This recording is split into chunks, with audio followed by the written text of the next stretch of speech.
സങ്കല്പിക്കുക, നിങ്ങൾ സമ്പാദിക്കുന്ന സ്വത്തിന് നിങ്ങളുടെ മക്കൾക്ക് അവകാശമില്ലാത്ത ഒരു കാലം.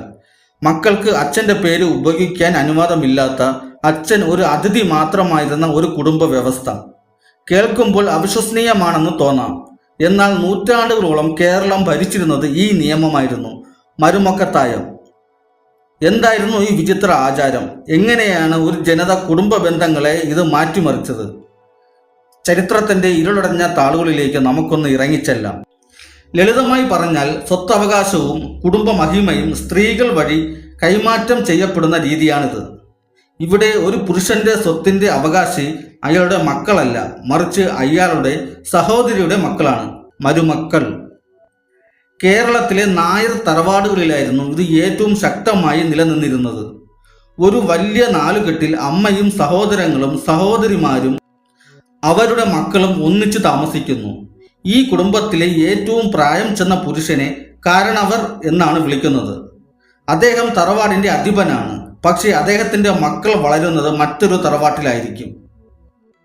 മരുമക്കത്തായത്തിനു പിന്നിൽ വലിയൊരു സാമൂഹിക തന്ത്രമുണ്ടായിരുന്നു.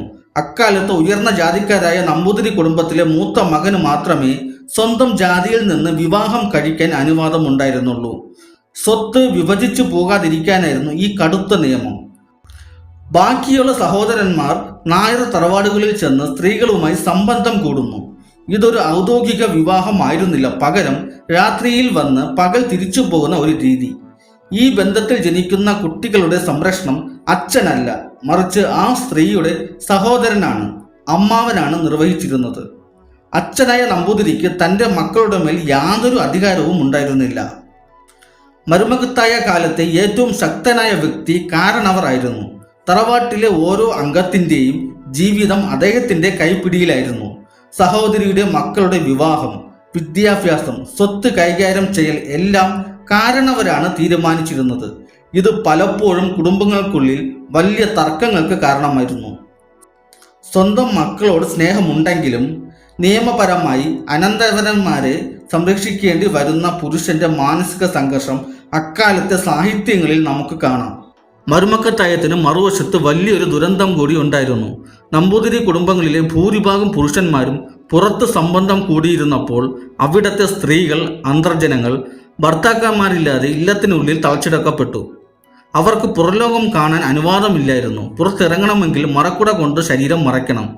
അതുകൊണ്ട് തന്നെ ഇവരെ അകത്തമ്മമാർ എന്നാണ് വിളിച്ചിരുന്നത്. വിധവാ വിവാഹം നിഷിദ്ധമായിരുന്നു.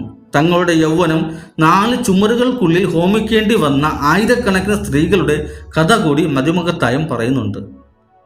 കാലം മാറി വിദ്യാഭ്യാസം ലഭിച്ച പുതിയ തലമുറയ്ക്ക് ഈ വ്യവസ്ഥിതി വലിയൊരു ബാധ്യതയായി തോന്നി.